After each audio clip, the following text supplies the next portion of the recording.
Good day, everyone. We are now on the seventh chapter of this course, Building and Enhancing New Literacies Across the Curriculum. This is Artistic and Creative Literacy. These are the objectives for today's lesson.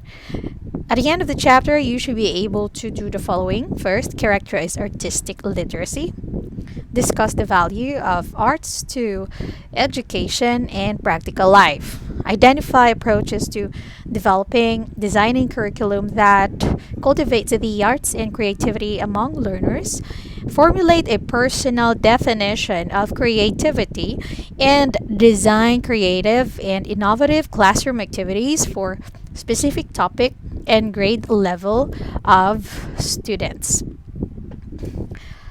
In first literacies, art, creativity, play, constructive meaning making by McCardle and Wright, they have asserted that educators should make deliberate connections with children's first literacies of art and play.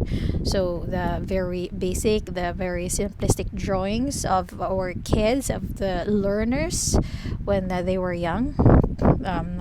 Those are what this pertains to. A recommended new approach to early childhood pedagogy would emphasize children's embodied experience through drawing. This would include a focus on children's creation, manipulation, and changing of meaning through engaged interaction with art materials through a physical, emotional, and social immersion. So this is holistic. All right. So the authors of this book proposed four essential components to developing or designing curriculum that cultivates students' artistic and creative literacy. Such approaches actively encourage the creative, constructive thinking involved in meaning making, which are fundamental to the development of the systems of reading, writing, and numbering. The first proposal is that imagination and pretense, fantasy and metaphor. A creative curriculum will not simply allow but will actively support play and playfulness. The teacher will plan for learning and teaching opportunities for children to be at once who they are and who they are not, transforming reality, building narratives, and mastering and manipulating signs and symbol systems. I remember my cousin here. He is in grade 3, and he keeps on talking to himself, and he's like creating stories. It's not actually storytelling, but it's like he's creating stories and then he's having dialogue. And I remember myself when I was kid, and I just come to think that didn't my parents thought that I was a bit crazy when I was young upon seeing my cousin. So I'm not sure if it's just me and my cousin, but probably you also had this kind of childhood. Moving on, active menu to meaning making. In a classroom where children can choose to draw, write, paint, or play in the way that suits their purpose and or mood, literacy learning and arts learning will inform and support each other. So literacy learning and arts learning, they come hand in hand. Actually, based on study, those who are artistic and creative do good in their academics also. Next, third is intentional or holistic teaching. A creative curriculum requires a creative teacher who understands the creative processes and purposefully supports learners in their experiences. So, better ask yourself now, are you creative? Or maybe you were once creative, but because you were told that some things are more important, then you have not really outgrown, but you kind of left that side of yours. Intentional teaching does not mean drill and rote learning, and indeed, endless rote learning exercises might indicate the very opposite of intentional teaching. So, we are not after memorization here. What makes our intentional teaching is thoughtfulness and purpose, and this could occur in such activities as reading a story, adding a prop, drawing a children's attention to a spider's web. We are tickling some of their creativity and playing with rhythm, and rhyme. Even the thoughtful and intentional imposing of constraints can lead to creativity. When we present a story, when we present a problem in a story, our students actually, or even you tend to think of solutions. So that's one way of creating, or that's a side of creativity of the students. Co player, co artist. Educators must be reminded of the importance of understanding children as current citizens with capabilities and capacities in here and now. It is vital for teachers to know and appreciate children in what they know by being mindful of the present and making time for conversation. Sometimes we think that these are just kids and whatever they say are nonsense, but then these make sense. And if we address these things that pertains to themselves, to how they think, how they feel, you're helping the development of the child. Interacting with the children as they draw, when they are drawing, when they do something like very artistic, sometimes what we say, especially if they're drawing in the carpet, drawing on the walls, we reprimand them, we scold them. So you better think of a way so that the kid can still continue with honing his artistic side. Okay, so you just think of, what am I supposed to do to stop him from drawing on the walls? Okay, maybe you can do something about the wall. Teachers must try to avoid letting the busy management work of their days take precedence and distract them from being. Right. So let's explore this one. Please look closely at this picture. We all have different interpretation of this painting. Please write yours and send it to our Google Classroom, which I will be posting the classwork. Right. So, artistic literacy is defined in the National Coalition for Core Arts Standards, a conceptual framework for arts learning in 2014, as the knowledge and understanding required to participate authentically in the arts. While individuals can learn about dance, media, music, theater, and visual arts through reading print texts, artistic literacy requires that they engage in artistic creation processes directly through the use of materials. So, this is kinesthetic and at the same time aesthetic, wherein they really have to work. They need to move. Okay? They need to feel the paper, the pen, the paint, whatever, how it is drawn. You do not just explain things to them. Example, if you're going to introduce the how to create colors, or like from mixing, example, you'll be making green. What colors do they need? So let them make the colors. Right?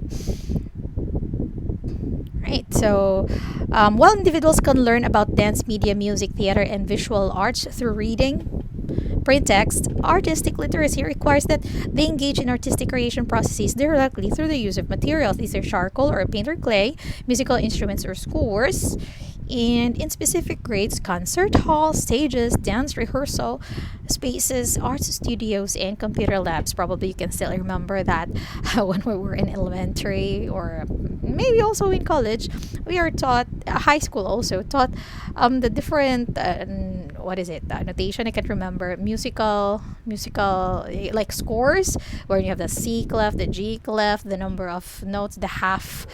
I can't remember them clearly, and the reason for that is I was not able to put that into practice.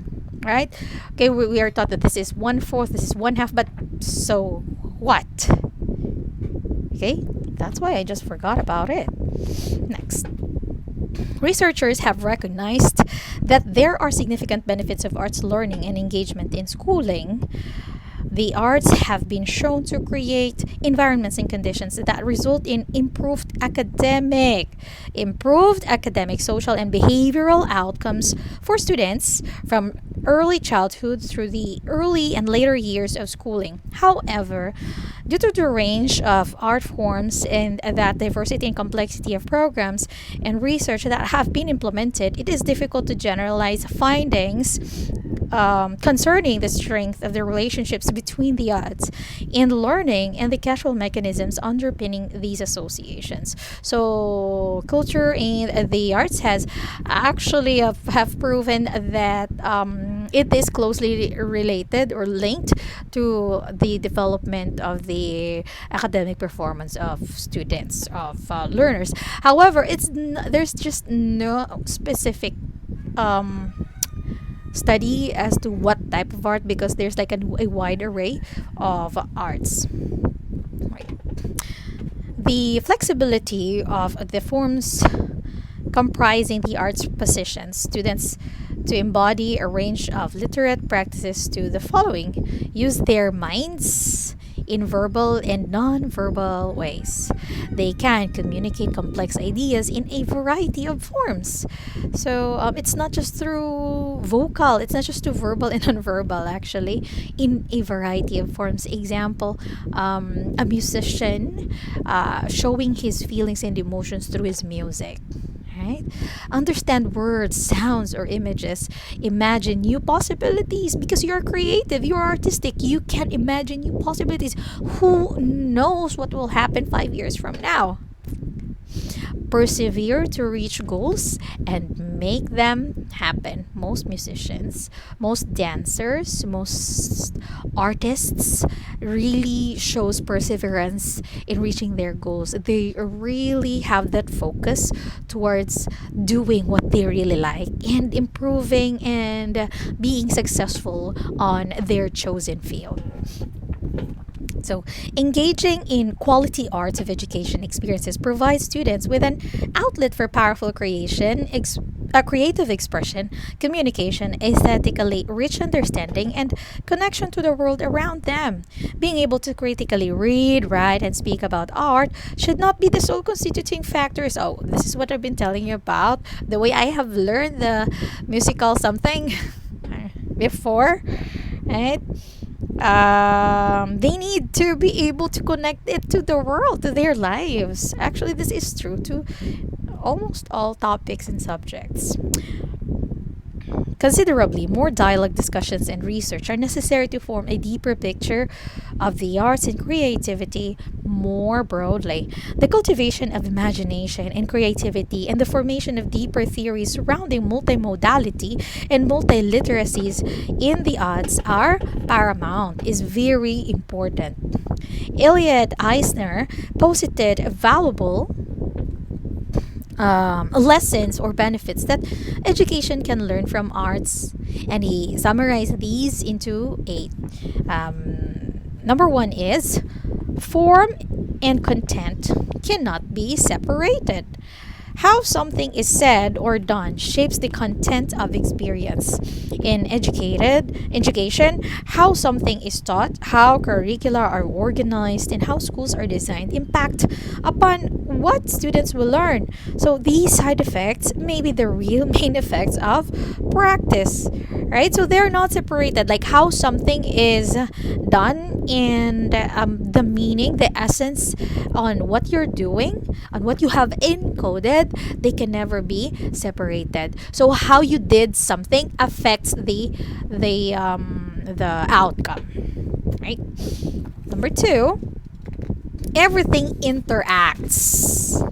There is no content without form and no form without content. When the content of a form is changed there, so too is the form altered. Form and content are like two sides of a coin. Okay, so they go hand in hand. If there's a change in the content, in the form, then there will be a change, a big change in the outcome also, or the content. Next, nuance matters. To have the extent to which teaching is an art, attention to nuance is critical, or the changes. It can also be said that the aesthetic lives in the details that the maker can shape in the course of creation.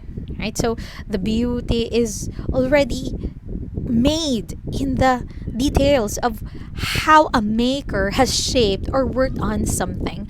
How you move, how you have prepared for the movement affects actually the outcome of the dance. Same with music, same with painting, same with any forms of art. It can also, okay, how a word is spoken, how a gesture is made, how a line is written, and how melody is played all affect the character of the whole. All depend upon the modulation of the nuances that constitute the act. Fourth, surprise is not to be seen as an intruder in the process of inquiry, but as a part of the rewards one reaps when working artistically. So, well, there's always a surprise in there are some people who says like I hate surprises, but not here. Okay? So no surprise, no discovery. No discovery, no progress, which is very true. Educators should not resist surprise, but create the conditions to make it happen. You've got to be flexible and you've got to know that a lot of things which you have not planned and have not expected could actually happen. Educators, it is one of the most powerful sources of intrinsic satisfaction. Learning something, having a good result of what one has done, which you have not actually expected, gives you a self gratification. Okay, no need for motivation to be happy, but it's there. You know. Fifth, slowing down perception is the most promising way to see what is actually there. It is true that we have certain words to designate high levels of intelligence. We describe somebody as being swift or bright or sharp or fast on the pickup. So for us, those who are fast are actually more intelligent, are good, are better, are the best. Speed in its swift state is a descriptor of those we call smart. Yet, one of the qualities we ought to be promoting in our schools is a slowing down of perception. The ability to take one's time, to smell the flowers, to really perceive in the Deweyan sense, and not merely to recognize what one looks at. Right? So same with wine. If you age like wine, you're like you're elegant, you're amazing, you taste better. If fermented well, a vinegar tastes, a better tasting vinegar is actually the one that's fermented the longer. Coffee, which is brewed the longer, is also better tasting and better smelling. Sixth, the limits of language are not the limits of cognition. Okay, not just because you can't pull words, not just because you can't grope or you keep on groping for words and you cannot get them, does mean that you have low intelligence. No, that does not limit you. That does not mean that you have limited cognition. We know more than we can tell. In common terms, literacy refers essentially to the ability to read and to write. But as we have had already in the previous chapters, no, that's not what literacy really is. Literacy can be reconceptualized as the creation and use of a form of representation that will enable one to create meaning that will not take the impress of language in its conventional form. In addition, literacy is associated with high level forms of cognition. We tend high level. We tend to think that in order to know, one has to be able to say. However, Polanyi reminds us we know more than we can tell. I think some of you have watched this movie already. This is Every Child is Special.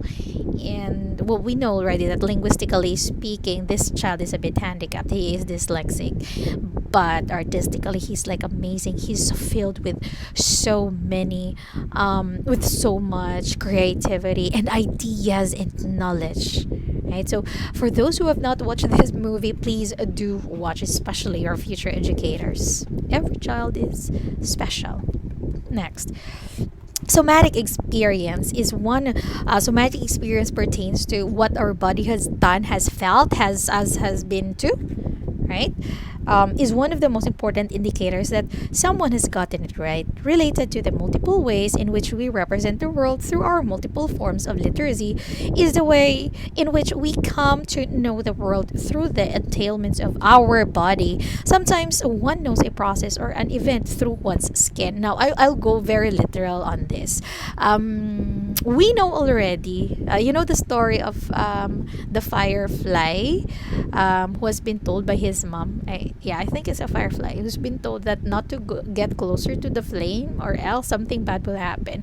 Almost the same with us. I can remember myself. Um, Even though I know that when you touch the flame in a candle, you'll get burned or it's painful, but I will still do that as a child. I will still do that, and up until now, I keep I keep doing that. Hopefully, you'll not think that oh something is wrong with her mind, because most probably some of you are doing this also. Like when we test the water, if it's hot already, we still find ways to touch the water, right? Okay. Next is sometimes one knows the process or an event through one's skin. There.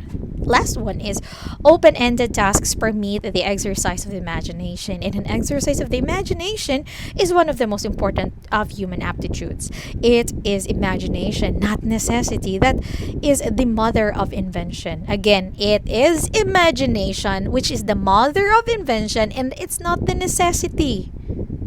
Okay? Imagination is the source of new possibilities. In the arts, imagination is a primary virtue. So it should be in the teaching of mathematics, in all of the sciences, in history, and indeed in virtually all that humans create. This achievement would require, for its realization, a culture of schooling in which the imaginative aspects of the human condition were made possible.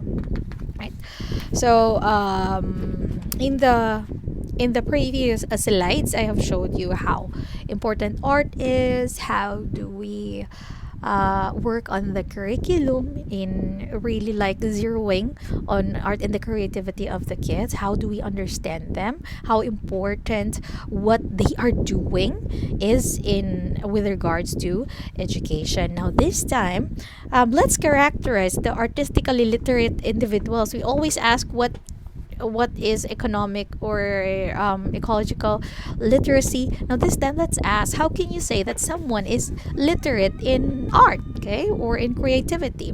Now, how would you characterize an artistically literate student? First is that person use a variety of artistic media, a variety symbols and metaphors to communicate their own ideas and respond to the artistic communication of others. You can use different media and symbol, song, dance, not only letters, but other media also.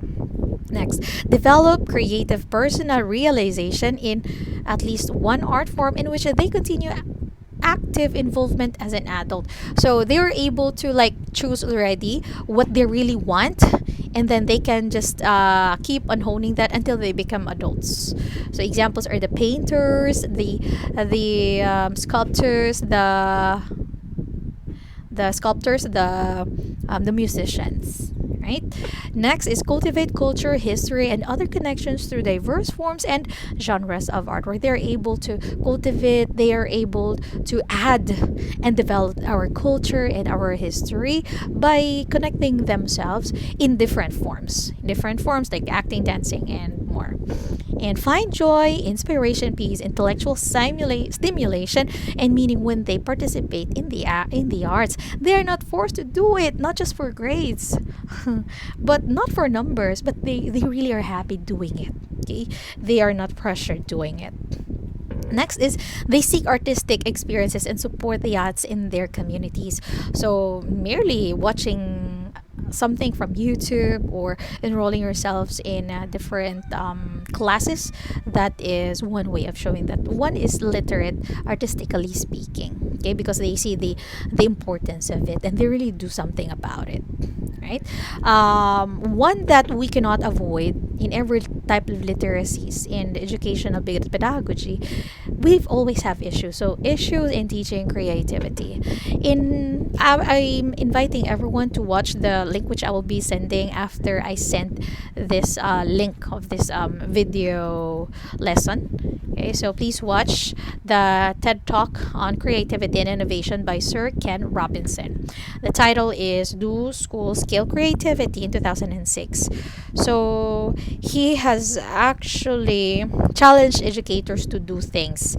These are first, educate the well being of learners and shift from there. Educate the well being of learners and shift from the conventional learnings toward academic ability alone. Give equal weight to the arts and humanities and to physical education. Facilitate learning and work towards stimulating curiosity among learners. Awaken and develop powers of creativity among learners. And view intelligence as diverse, dynamic, and distinct, contrary to common belief that it should be academic ability geared. Now, this is a very good video. It's actually eye opening. Even I myself, I come to think and realize also how I, since I'm a college instructor, I think about how I deal with the things that children do. Okay, how I react to what they do. And sometimes I forget. I tend to forget that I was once a child also. Right? So this is going to be the end of this video lesson, and I'll be sending the link. Have a great day, everyone.